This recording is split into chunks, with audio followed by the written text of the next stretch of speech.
In the very heart of Africa, in the eastern lands of the Democratic Republic of Congo, lies a small village whose name the world had never heard until tragedy carved it into history.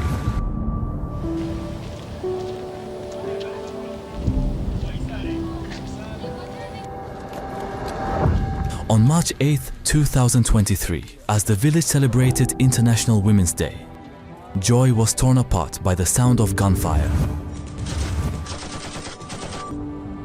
A brutal attack swept through Mukondi, leaving devastation behind, homes reduced to rubble, families torn apart, and hundreds of innocent lives lost. It was yesterday evening around 7 p.m. I heard noises and the children started to flee suddenly. The rebels were attacking towards our health center. There was shouting. The children started shouting that the ADF rebels are here.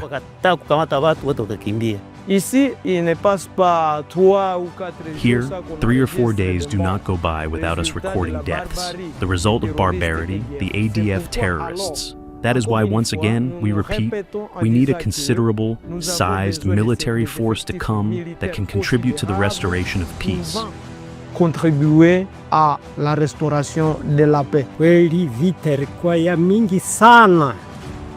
Nikatoka mshamba. It was real war. I was coming from the field and I wondered why the villages burned. It was the enemy who burned the village. When they saw me, they told me to get on the ground and they pointed a gun at me. Avo kwisinzo venye banakuyatua baseme ikachini.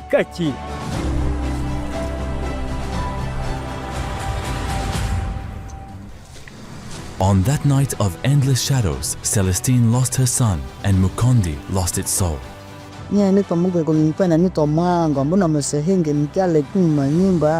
I am a senior citizen. I was home preparing food on March 8th when I heard that people had been killed in Mukundi, and one of them I gave birth to.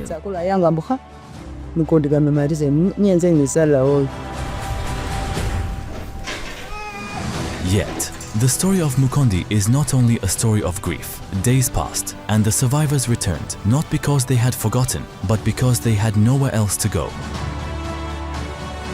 And in the very soil that had absorbed blood and sorrow, they began to plant the fragile seeds of hope.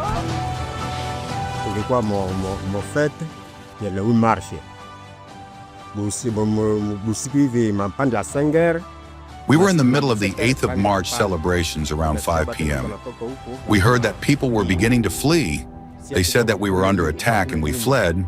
We could see the smoke from afar coming from the burned houses, and in the morning we woke up and came here and saw people who had their throats slit.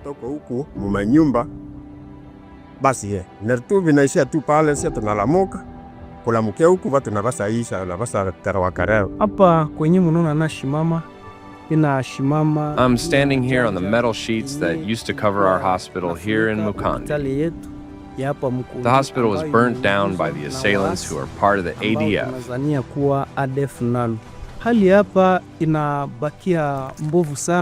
The situation here is still catastrophic because of the attack and the damage. Many people died after their throats were cut. Their houses were burned down, and here in this hospital where we're standing, even the medicines and all the hospital material was burned.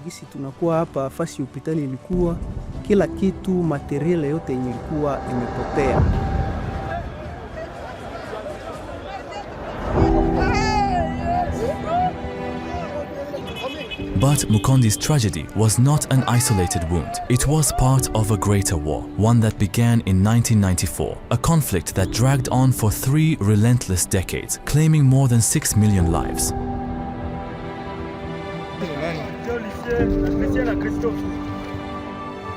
A war so vast, it came to be called Africa's Great War. A war that seemed endless.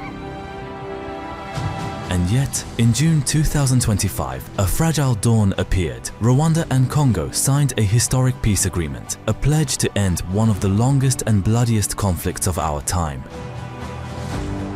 Our role is to encourage, is to help in any way we can to support these talks and this the dialogue. And we appreciate all the steps that were taken in this direction, and hoping to see some positive results soon. By signing this agreement, we reaffirm a simple truth. Peace is a choice, but also a responsibility.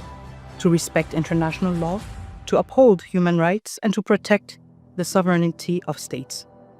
Those who have suffered the most are watching. They are expecting this agreement to be respected, and we cannot fail them.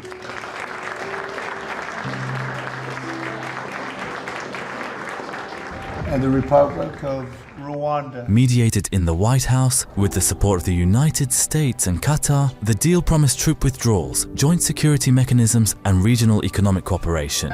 Darling, that's for you. Okay? You did a fantastic job. Thank you. And I heard you do a great job in covering everything. Thank you. A lot of war, right? A lot of fighting, a lot of death. It's displaced countless people and claimed the lives of thousands and thousands. But today, the violence and destruction comes to an end, and the entire region begins a new chapter of hope and opportunity, harmony, prosperity, and peace.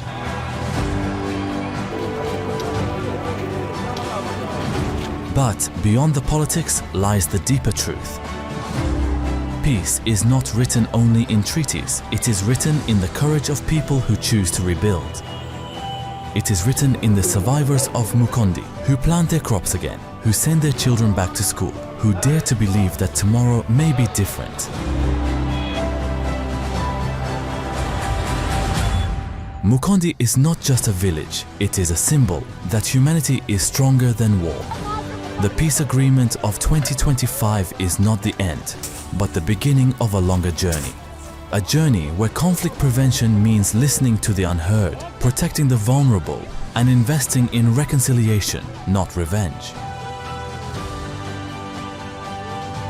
From the depths of sorrow, a new chapter is being written. Its message is simple yet eternal. Peace is possible if we truly will it.